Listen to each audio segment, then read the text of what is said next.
Namo tassa bhagavato arahato samma sambuddhassa. Namo tassa bhagavato arahato samma sambuddhassa. Namo tassa bhagavato arahato samma sambuddhassa.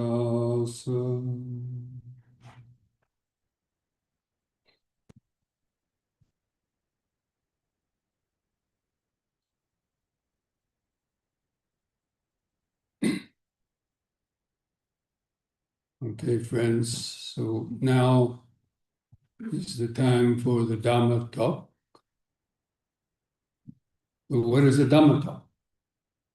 Now, if you ask most uh, traditional Buddhists, what is a Dhamma talk? They'll say, oh, the teachings of the Buddha. Then if you ask them, well, teachings of the Buddha, what did the Buddha teach?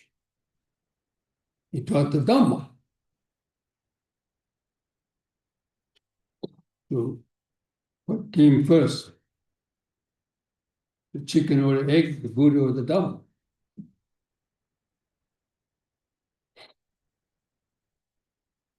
So we all know that the Buddha mentioned many times that he didn't invent the Dhamma. He simply discovered the ancient path,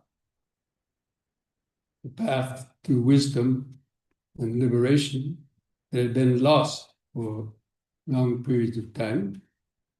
He rediscovered that path. So basically, the Dhamma is the Buddha discovered really the laws of nature, but especially the laws of nature that govern the body and mind and its interaction with this world. The laws of nature that govern sort of birth and death, the laws of nature that govern sort of suffering or happiness. Because the Buddha, even though the Buddha is recognized and thought of as a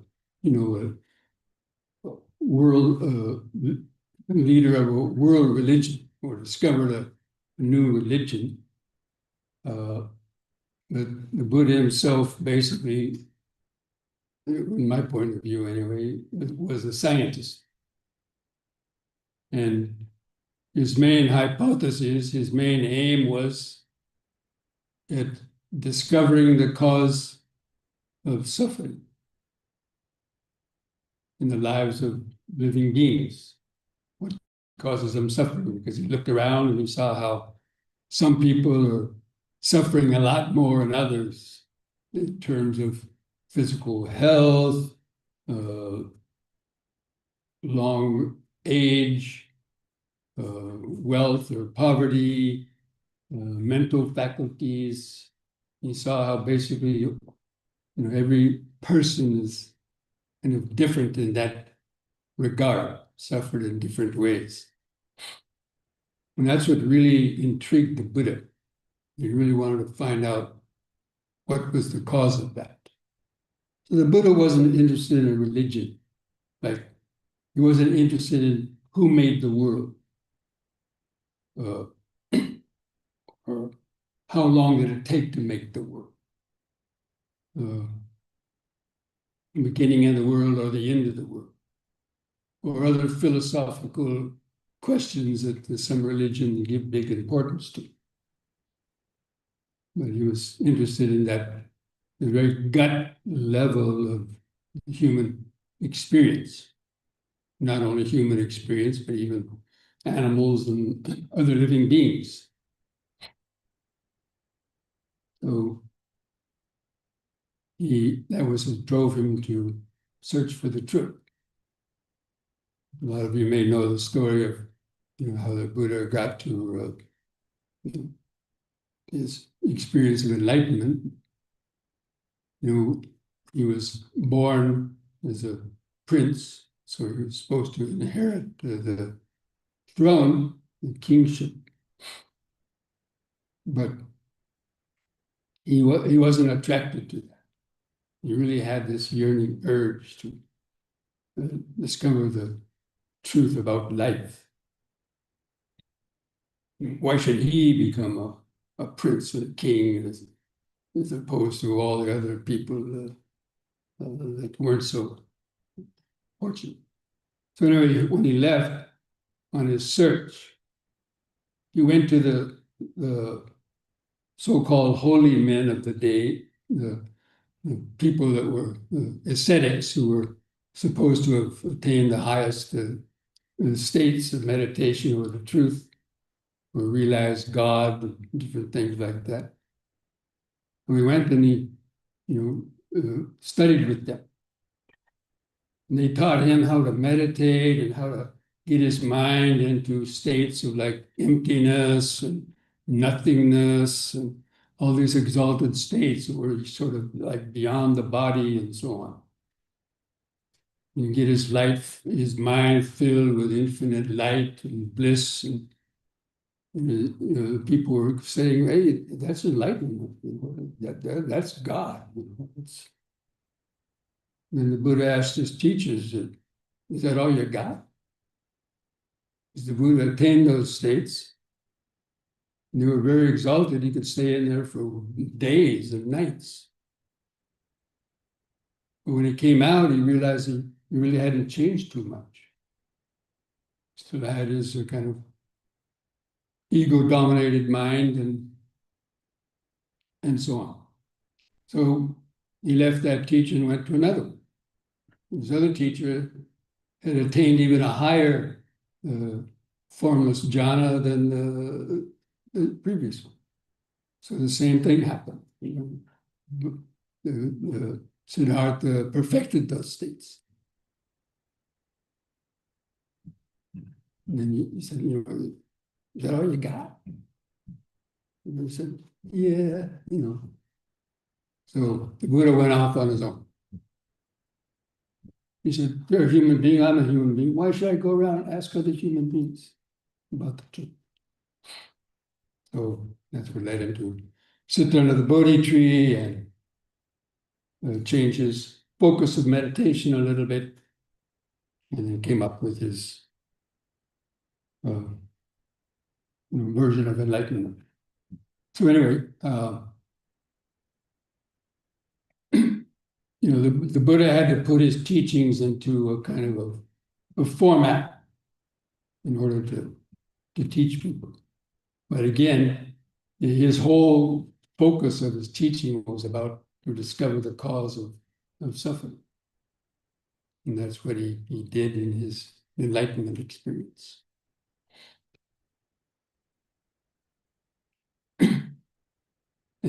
So he formulated that in the Four Noble Truths. I'm sure most of you have heard that. Basically, about the nature of suffering, the cause of suffering. That suffering can be brought to an end, and then how to do it. The way to live, think, and meditate will unravel all the knots, karmic knots of greed, hatred, and delusion, and liberate the consciousness from the domination of the self and ego. And that was his experience in meditation, and what he found was the end of suffering. So suffering basically has three levels. There's the gross physical level. I mean, we have these bodies that are subject to getting old, sickness, diseases, and then death, getting the bones broken, getting COVID, other types of diseases, mental diseases, physical diseases. And then the pain, grief, and despair that accompanies these this nature of the human body or the material body. But people suffer a lot because of these material bodies, right? I mean, you see people, crying, grieving because of sicknesses and death, or their own death, or other people's death, and so many other types of suffering. And then there's the subtler level, what the Buddha described as not getting what you want and getting what you don't want. So this is more kind of a mental level, but it's also connected with that physical level. And people don't want to get old, but yet they do anyway. They may not want to die so young, but people die when they're 1 year old, when they're 5 years old, 10 years old, and now even more than 100 years old. But everybody dies in different ways and at different times. So that's what really, intrigued the Buddha. God made the world, somebody made the world, and everyone is equal, then why is there all these differences? So he was really a prober. We really want to probe deeper.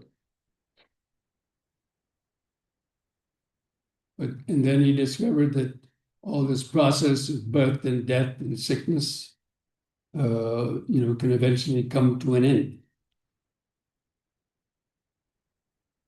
And that is by removing the cause. And then how to do it, how to live, think, and meditate, that enable a person to eliminate the causes of suffering that the Buddha saw are in each person's mind.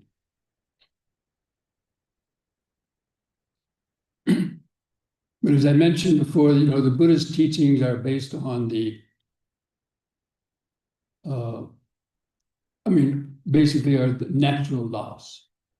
And one of these natural laws is the law of karma. The law of karma is similar to like the law of gravity. If you throw something up, what happens? Comes down, sometimes with a big thud. So if you throw something out of your mouth, those words go out and go through the bodies and minds of other people and cause some reaction in them that then can come back to us in an equal or opposite reaction. Well, that's Newton's law. It's arising, right? That's a law of physics. So there in the law of karma, you have the law of physics, the law of gravity. These are all natural laws that govern just about everything in the world.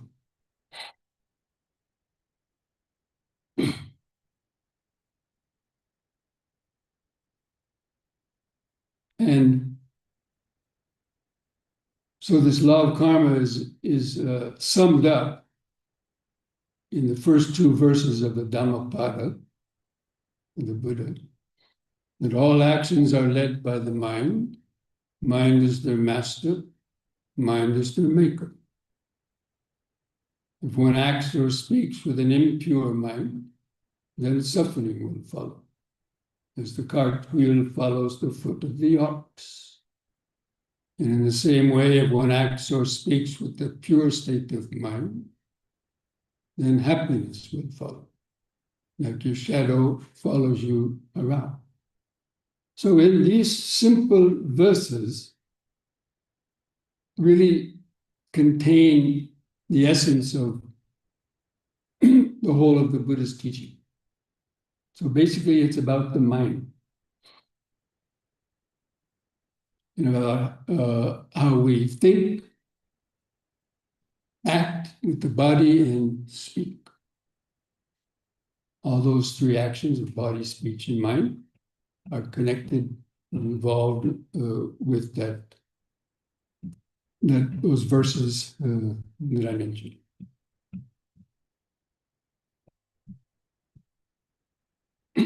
And another of the natural laws is impermanence, that everything is constantly changing. And basically, everything in the universe, as we know, anybody who's taken, college physics or chemistry or biology, knows that all living matter is comprised of, electrons, atoms, molecules, and cells. And if you pack enough cells into a small space, you come up with fingernails and hair and skin and, every part of the body and the material world.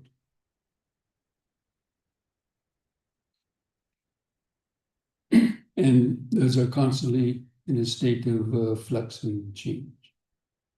So these are the laws of nature that the Buddha could see under the highly developed electron microscope of his mind. And the Buddha had developed his concentration, mindfulness and concentration to the highest degree that it became like a electron microscope or even an atom smasher. And you could see the ultimate source of thought itself and of how the whole web of suffering and birth and death has evolved.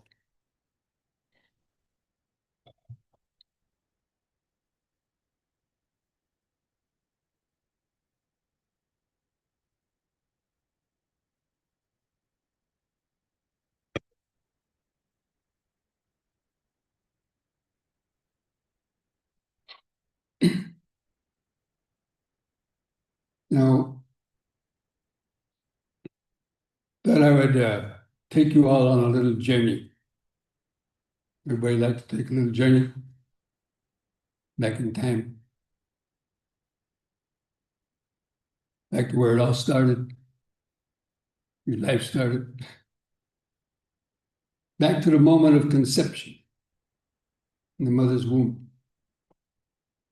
So mother and father are having some fun at night, produce a little one-cell organism, but consciousness then comes and impregnates itself into that one-cell organism. Consciousness coming from another source. Now, this is where science, Western science and Eastern science have differences of opinion. Western science thinks consciousness is produced within our brain. But Eastern science, believes that the consciousness comes from another source. Anyway, so in the space of 9 months, that one-cell organism multiplies into a multi-billion cell being through the cell division. And basically that was happening in the present moment.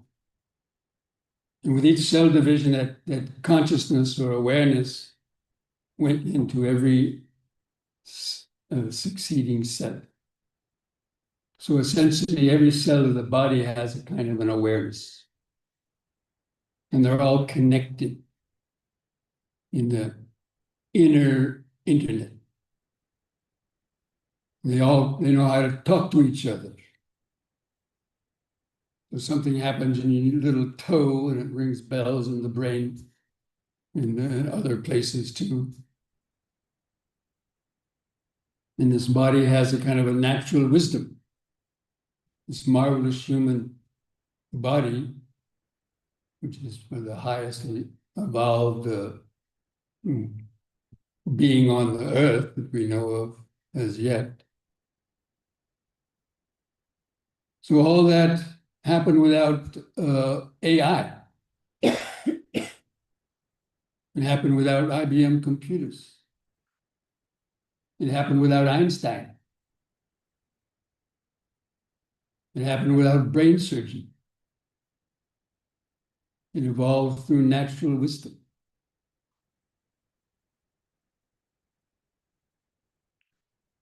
And this body was made, the wisdom that created this body with its immune system, all the interrelated systems, respiration, metabolism, immune system,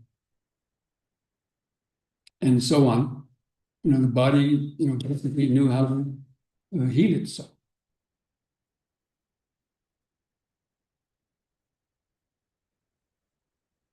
But then what happens when the baby's born?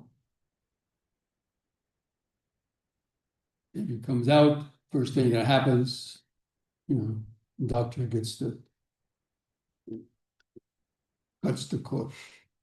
Now the baby's cut off from that life force. And the parents give it a little name.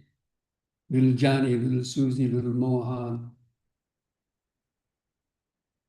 But the baby, for the first few months of the life, doesn't really know anything. And its life is still in a very expanded oceanic awareness that it had in the womb. So the baby is without a developed sense of self or ego. Its awareness is very expansive. It doesn't even know who its mother is or even what it is. There's awareness. But little by little, it begins to get more focused. And it's interesting. Mother gives a baby a name, and they may call the baby's name for a long time, but the baby may never look. How many mothers out there ever try that? You remember how long it took after you gave the baby a name before it finally actually, you called his name and it looked. That's the beginning. That means it's starting to recognize now that this thing is somebody. It's me. And then it starts to learn language. That's daddy, that's mommy, that's brother, that's sister, that's doggy, that's kitty. Now, all these things that didn't mean anything to it before, now they all have names and they're some kind of like objects. And then they have interactions with those objects. Maybe the cat comes by and the baby grabs the cat's tail. And the cat turns around and scratch. And the baby gets pain. Now it's starting to see that cat as something that brings pain. And then the sweet grandmother comes by with the baby's first chocolate. And gives the baby the first chocolate. Puts it on, touches the tongue. And a big grin on the face. Because it's experiencing pleasurable feeling.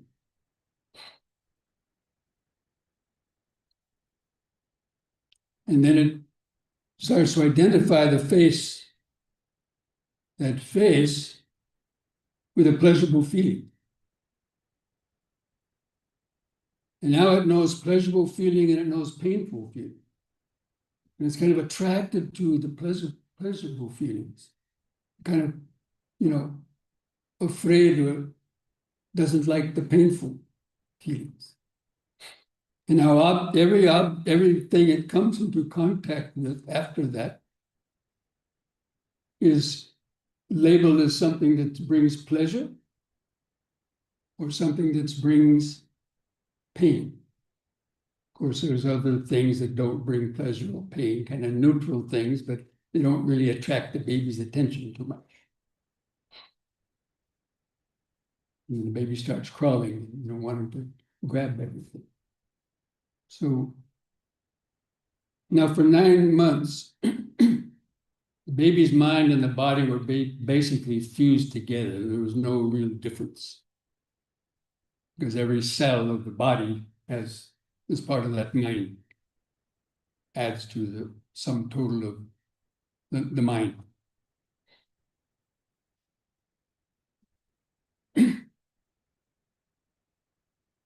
But now the baby's starting to look outside because of pleasure and pain. And it gradually loses that natural connection to the body and to the present moment. The baby's mind basically was in the present moment for all of that time. And even afterwards, a few months or more, the mind was still in the present moment. But little by little, it starts to focus outwardly. And it starts to lose that intimate connection with the body.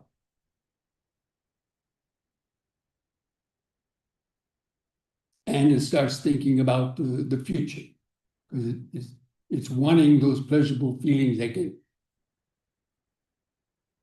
And it's having fear and anxiety about things that cause the pain coming again. So that's like not getting what you want and getting what you don't want. And everything that the person does from that point on is connected to that kind of what I call the pleasure-pain syndrome, and the past and the future. So the past and the future was born at that time, in that period the baby started to learn language and differentiate between pleasure and pain. So we think the past and the future are places somewhere. No, they're memories in your mind, from the psychological point of view. And that's what the Buddha was interested in, is the cause of suffering again. We have to remember that everything that the Buddha said and talked about was for one purpose only, and that is getting at the cause of suffering as it's created in the mind. And that is where it basically started. And if you don't have the means to get those objects of pleasure, then that's when the mind will devise ways to get it, whether it means hurting somebody, killing somebody, telling lies, stealing, sexual misconduct, and so on. Basically, all the precepts are broken in the name of wanting to get pleasurable feeling, to hold on to the pleasurable feeling that we have. And if somebody threatens that, then to fight for it. And fear and worry about imagining those objects that caused you pain in the past are going to come again. How many people just, let's see if this is kind of like real, tasty. How many people have they heard something or found out that something was going to happen and they worried about it? Maybe some person from the past that you didn't like, you don't like, is going to come visit you or something else. And you're worried about it a lot. Scheme, how am I going to, say I'm away, I'll go on vacation. So you spend a lot of time worrying or having fear about it. And in the end, the situation never came about. Person never came, or whatever other situation might have happened. Back in the day, even in modern times, like YK2 and all these alignments of planets, these doomsday scenarios, right? You've heard of them. Anybody who's, 50 years old or more, has heard these things every few years, right? And hardly any of them ever came to pass. But people worried and spent billions of dollars building all these nuclear bomb shelters, for World War III and everything else. And now they're sitting rusting and decaying. And I'm just mentioning that just to try to give a perspective on how the mind is caught in how this idea of pleasure and pain really affects everything that we do. And the reason why we seek pleasure is because we're cut off from the natural pleasure of the body. That we've lost that connection to the present moment. So instead of feeding off the natural intrinsic bliss and pleasure of feeling the vibrations of your nervous system, the subtle sensations of the present moment, now we have to substitute that pleasure for things we can't control.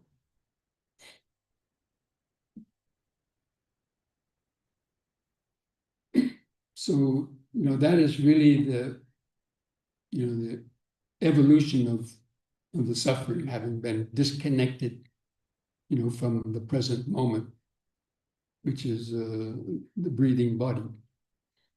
And also disconnected from natural wisdom.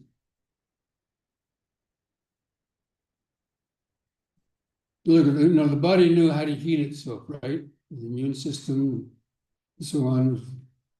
Diseases come in, and the body can heal itself.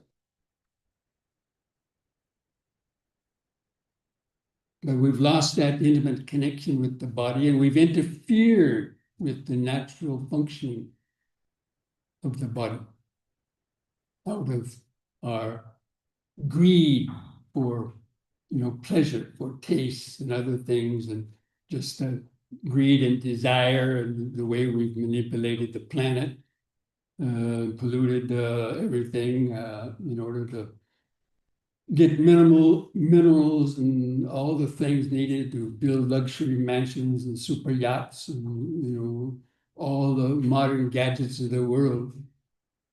I don't want to sound like a preacher or anything, but has caused basically most of the pollution in the world. Now it's hard to find fresh air to breathe, or water to drink, and so on.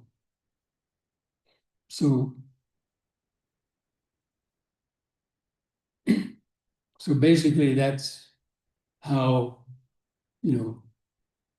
our minds have evolved to their particular state. And they're caught up in that web, karmic web of pleasure and pain. And it's connected to the past and the future. So the past and the future are directly connected to pleasure and pain.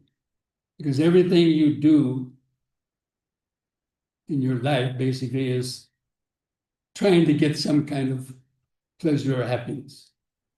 You've come to this retreat, right? Expecting to hopefully develop your meditation or experience some kind of blissful sensations or whatever. But everything else that you do in your life.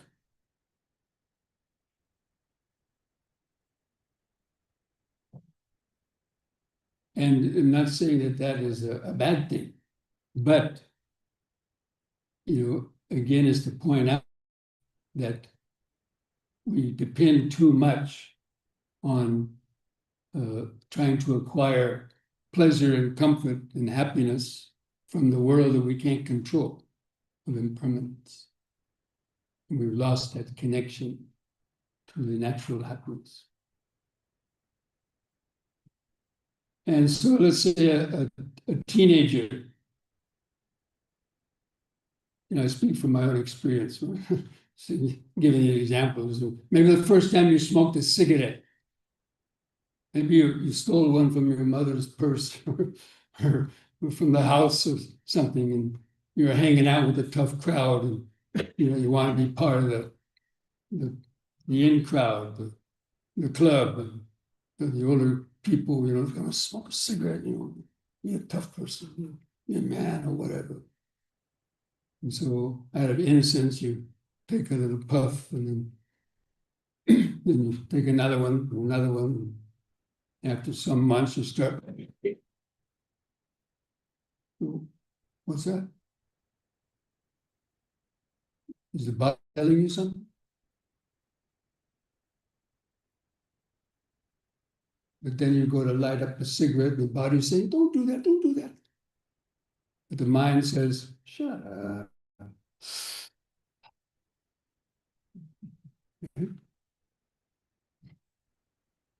And that can be extrapolated to so many other things, food or any other type of sensory stimulations.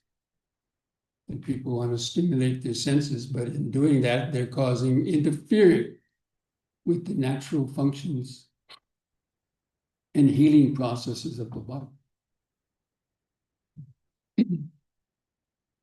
Because at the base of the mind, every living creature, the base of their mind, there's this desire for happiness and to be free from pain. Take a little ant, tiny little ant, crawling on the ground. If you put your finger down in front of the ant, what probably will it do? Stop, turn around, go back. Why? Because it senses some danger. I mean, just remember, how many people remember 9/11? You've seen the videos when the Twin Towers came down. You saw all these thousands of people in New York running in terrified fear. You could see that if you've seen those videos. Terrified, running for their life. Why? Because it was the same experience that the ant had. That fear of death, the fear of suffering, the fear of pain that's going to come from some of that.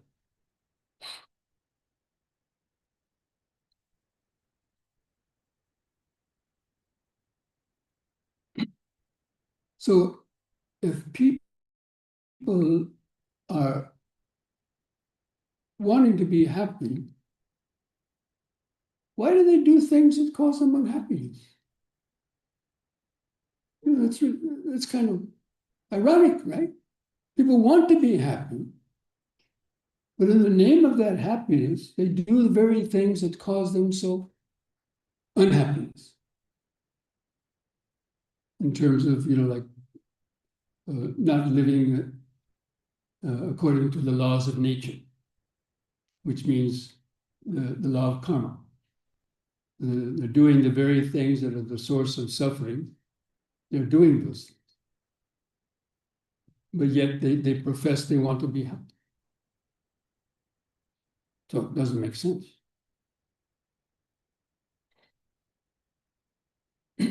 So this is the conundrum.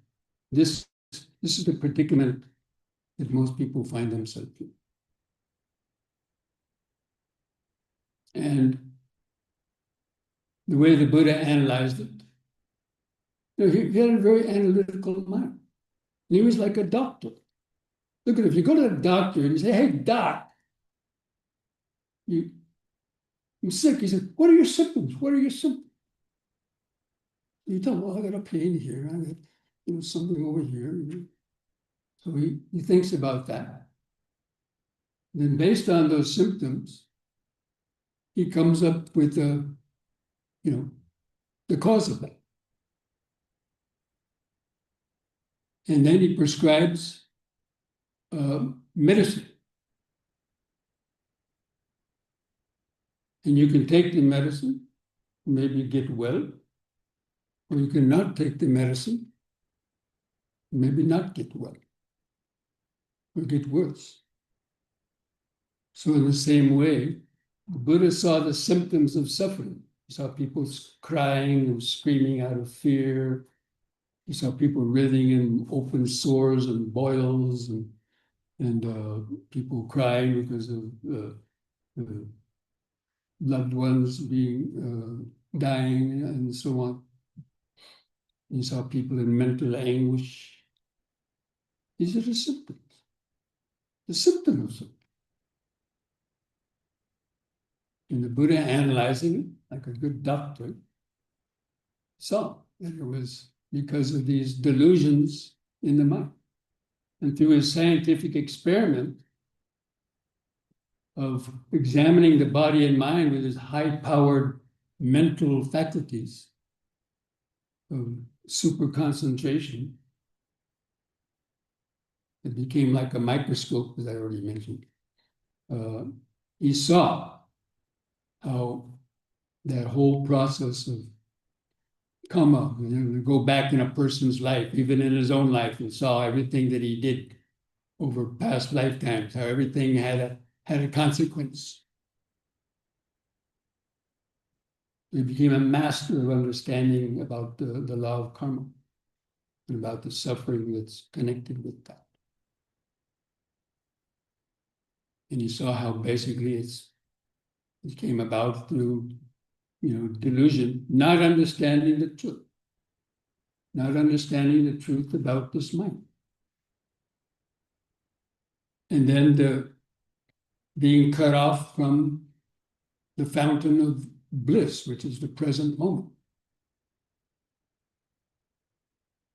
And having to rely on the world of impermanence for your source of happiness.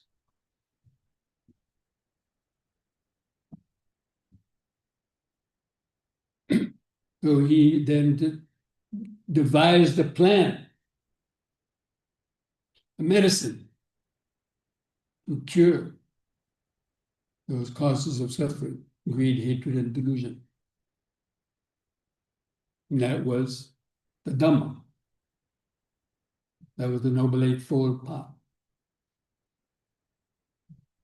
But the Noble Eightfold Path starts with right understanding. We'll be talking more about that later. But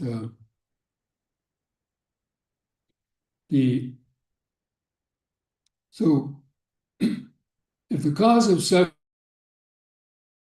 fundamentally being disconnected from the body, being disconnected from the present moment, and entangled in ego consciousness that's dependent on pleasure and pain, getting caught in a tug of war between pleasure and pain that one cannot really control.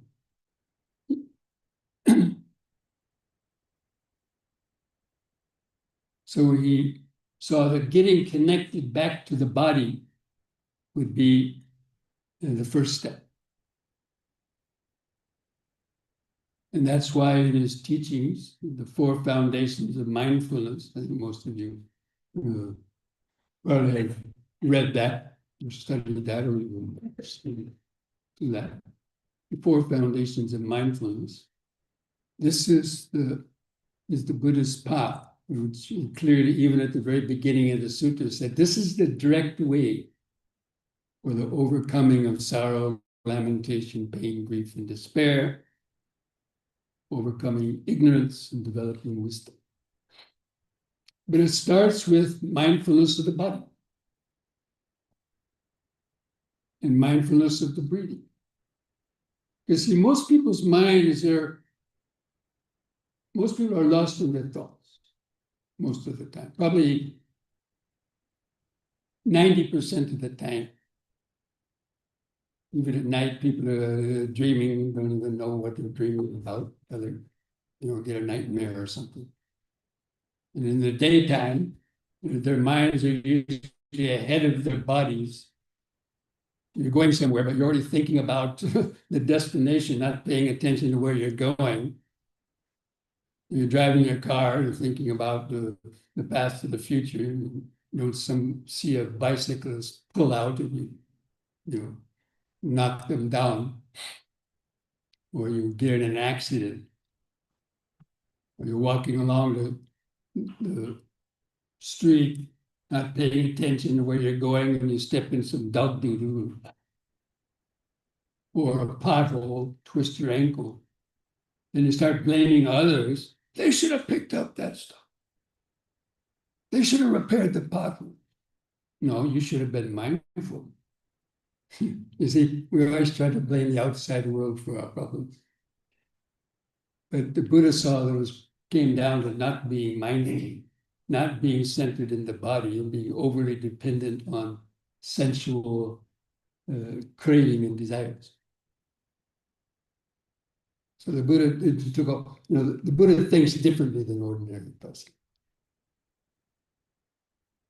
That's why the Dhamma is very profound. So anyway, so it starts with, so the first instructions in the Satipatthana Sutta, after the Buddha says, go find a suitable place to meditate and sit down and cross your legs. But then he says, keep your back straight. Keep the back straight. Why do I want to keep the back straight? Because the Buddha understood that the world comes through this nervous system, which is connected along the spinal cord.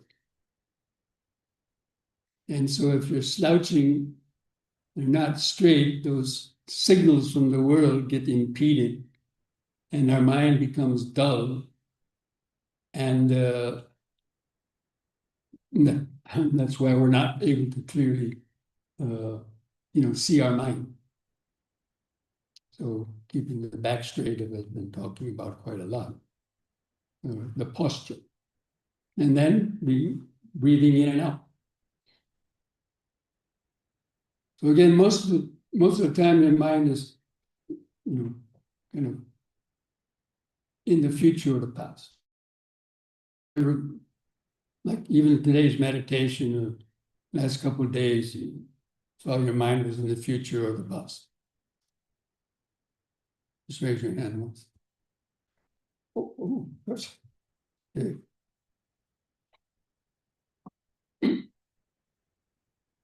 And even in meditation, how many people were trying to count their breath and then all of a sudden they were lost in their thought and there's oh my God, where was it? And how many people didn't even know they were in this room at all?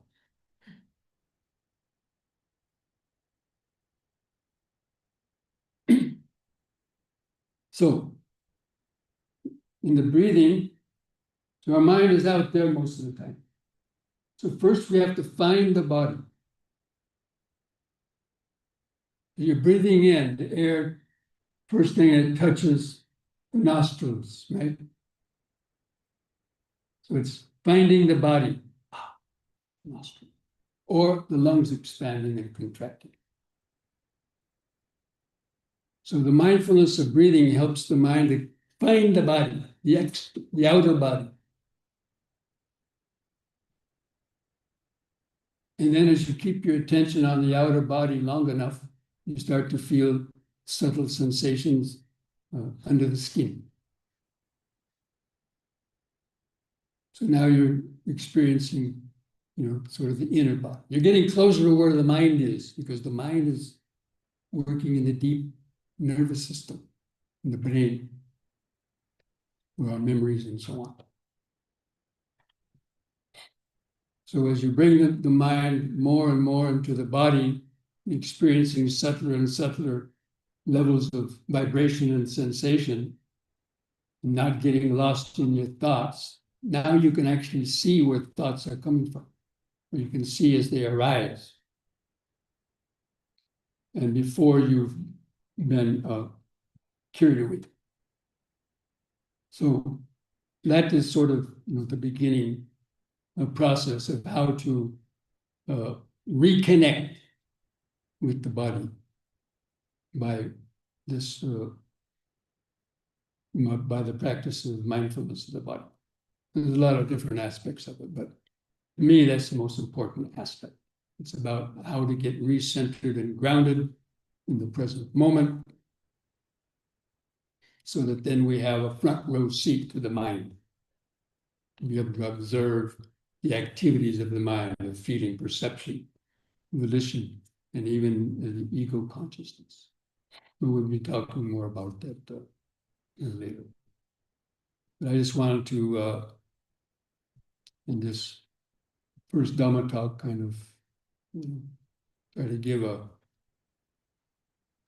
overview or a bigger picture of how did this all start in our mind? Where did this mind come from?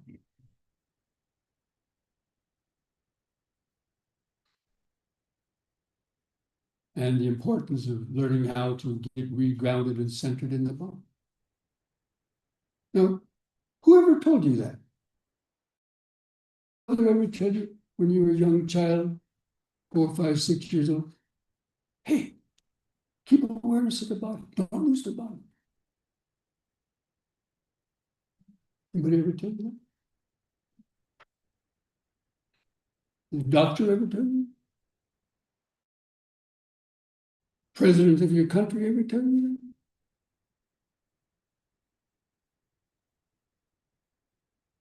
that?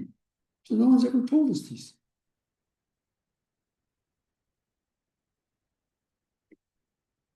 But that's where, that's where the Buddha started his teaching was, first getting reconnected to the body was, that's where you were born from. And then we live in this body. You might live in a house someplace, 2510th Street in some city. Okay, that may be where you sleep at night, entertain your friends, and so on. But that's not where you live. We really live in this body with what is coming through our senses and how we are reacting and thinking about those things coming through our senses, because that is what drives us to go here and go there and do this and do that and so on, which people call my life.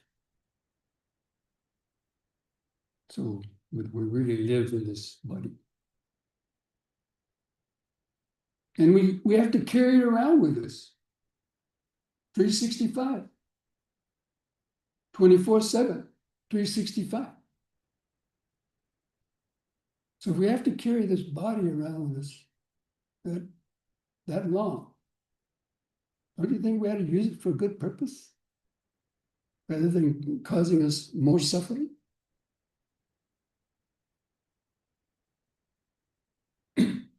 So anyway, I think I'll bring this talk to an end now. And so if any questions come up about any of that, then you can write them down for the Q&A session tonight.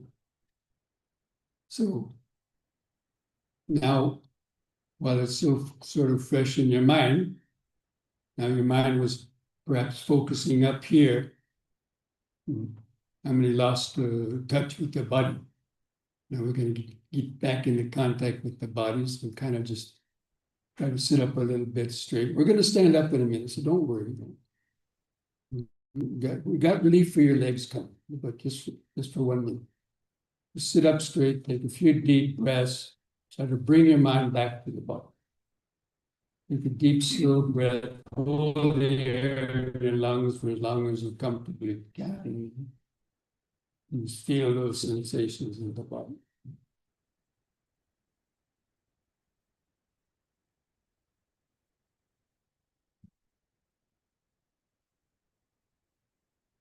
And feel some subtle sensation. And slowly breathe out.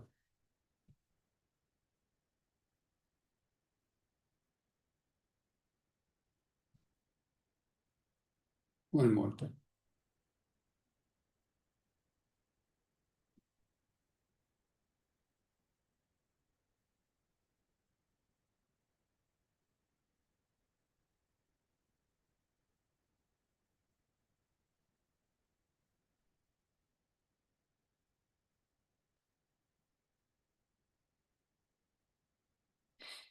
Okay. So now, just mindfully